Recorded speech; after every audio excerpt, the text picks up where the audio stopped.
some people who are watching this evening have probably heard me say this before, but I first came across you when I had just qualified in the year 2000.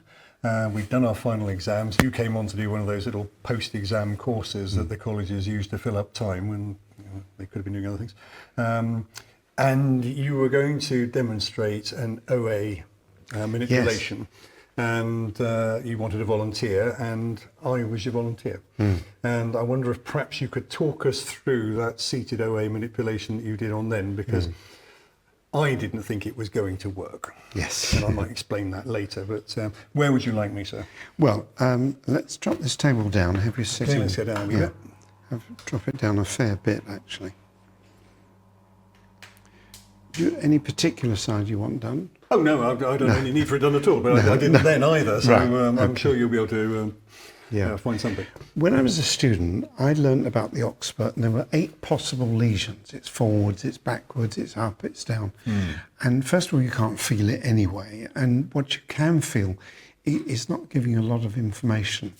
And I struggle with the supine techniques, and some of them I got to work, mostly it didn't. And then I was doing some work with Barry Savery, and he had a visitor from Canada. Barry Savery was the principal of the ESO for a long time, wasn't he? He's a very, very well-regarded osteopath. Yeah, and we were both students together at college. We were both in the same year. And this Canadian chap showed me a manipulation I'd never seen before. And I thought, that's brilliant. That's not straining anything. And if you get it right, it's going to work. You pull the atlas back, you take the head, you put pressure on, and little side bending and extension, and then you just do that. You're pulling the atlas back and the top of the head round.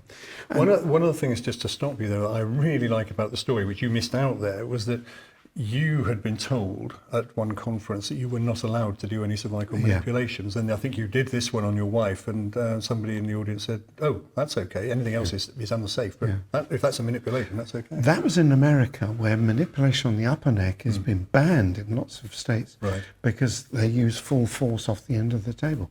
This one is not, and it's the only one I know that you're doing it in mid-range. Right. And if you don't grip firmly enough, it doesn't work. You've got to grip really firmly to make that work. Shall we have a little demonstration? Yes, then? I'm going to take this earpiece out because nobody's using it anyway. So right. Come on, sit there. Let's drop this down a bit more, I think. Talk us through it again as you do. Yes, I'm looking at your occiput with the fingers there, and you have got a bit of tightness. That side bends that way. It doesn't go that way, so there is a little tension. That's fixing in front of the atlas, turning the head just a little bit there.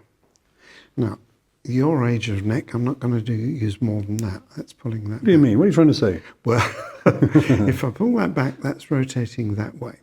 This one comes around here, and I'm gripping your chest, upper arm, forearm. That's side bending.